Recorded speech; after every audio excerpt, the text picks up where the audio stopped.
Madam এই surprise ভিজিটে এসে কি দেখলেন মনে হয়? দেখুন, যেটা আমি হস্টেলে দেখেছি সেটা আমি মিডিয়ার সামনে মুখ করবো না, সেটা আমার যেখানে বলার আমি নিশ্চয়ই রিপোর্টটা করবো। আর সাথে সাথে হসপিটালে সারপ্রাইজ ভিজিটে এসেছি। আমি দেখতে এসেছিলাম প্রচুর কমপ্লেন আসছে যে ডাক্তার থাকে না, রাত্রিবেলা 10টার পর বেশিরভাগই কোনো সিনিয়র ডক্টর থাকেন না। আজকে আমি ইন্দ্রনীলবাবুকে সবসময় দেখতাম, উনি একজন খুব ভালো ডক্টর। আমি ওনার সম্পর্কে মিডিয়ার সামনে বলছিলাম, উনি ভীষণ ভালো একজন ডক্টর।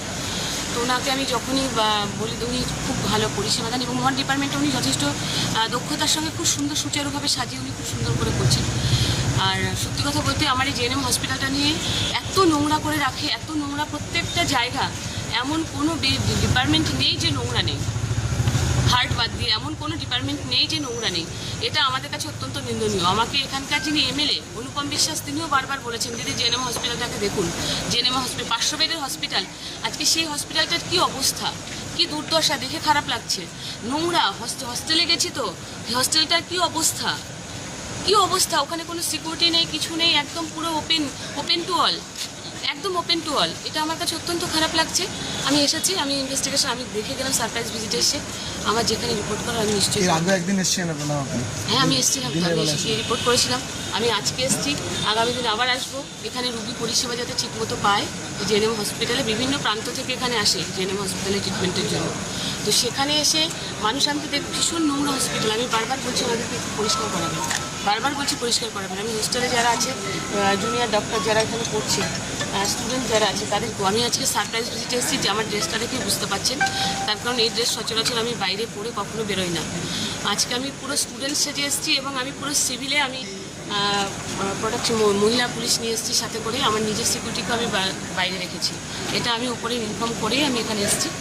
আর জাস্ট আমি দেখতে এসেছিলাম যে মানে হসপিটালে কী সিচুয়েশান আছে এবং হস্টেল নিয়ে আমার কাছে প্রচুর অবজেকশন আছে, প্রচুর অবজেকশন আছে। সেটা আমি হাতে নাতে ধরেওছি, সেটা আমি ধরতে পেরেছি, কিন্তু আমি মিডিয়ার সামনে বলবো না।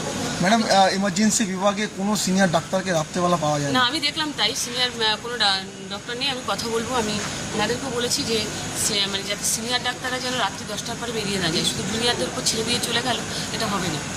ওয়ার্ডের ক্ষেত্রে একই চিত্র দেখা যায়। একদম একদম। দেখুন, বিড়াল কুকুর সব জায়গায় দেখছি ঘুরে বেড়াচ্ছে একটা হসপিটালের গ্রাউন্ডের মধ্যে। বেডের মধ্যে পেশেন্ট শুয়ে আছে, বিড়াল কুকুর। আমরা চেষ্টা করছি খুব শীঘ্রই, আপনারা দেখেছেন কদিন আগে আমরা প্রত্যেকটা হসপিটালগুলোতে, মানে কলকাতা কেন্দ্রিক আপাতত হয়েছে, যেখানে যেখানে হসপিটালগুলো আছে প্রত্যেকটা জায়গায় আমরা সিসিটিভি লাগানো হচ্ছে এবং মনিটরিং করা হচ্ছে আমাদের স্বাস্থ্য ভবন থেকে, যে কোথায় কি মানুষ কি পরিষেবা পাচ্ছে না পাচ্ছে ঠিকঠাক করতে। এবং শুধু তাই না, আমরা ওটাকে পুরো হসপিটালের কিচেন অবধি নিয়ে যাব, যে সে কিচেনে সে রান্নাটা কী দিচ্ছে। তারপর একটা পেশেন্টের জন্য বর্তমান মুখ্যমন্ত্রী 110 টাকা করে অ্যালটমেন্ট করেছে। ওই কুমড়োর তরকারি না, বেশ ভালো পুষ্টিকর খাবার যাতে পায়, তো সেটাকেও আমরা মনিটরিং করার জন্য প্রত্যেকটা জেলা লেভেলে এবং ব্লক লেভেলে পর্যন্ত নামানো হচ্ছে।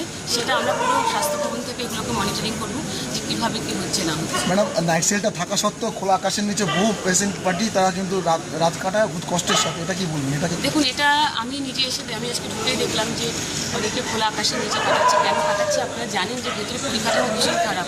দেখুন, বিগত সরকারটা আমি কি বলবো, হেলথ ডিপার্টমেন্টের একজন মিনিস্টার হয়ে আমি সত্যি আমার নিজের খুব খারাপ লাগে। যেখানেই কাজ করতে যাচ্ছি ভীষণ মানে স্বাস্থ্য পরিকাঠামোর অবস্থা ভীষণই খারাপ, একদম শেষ করে দিয়ে গেছে, তলানিতে নামিয়ে দিয়ে গেছে।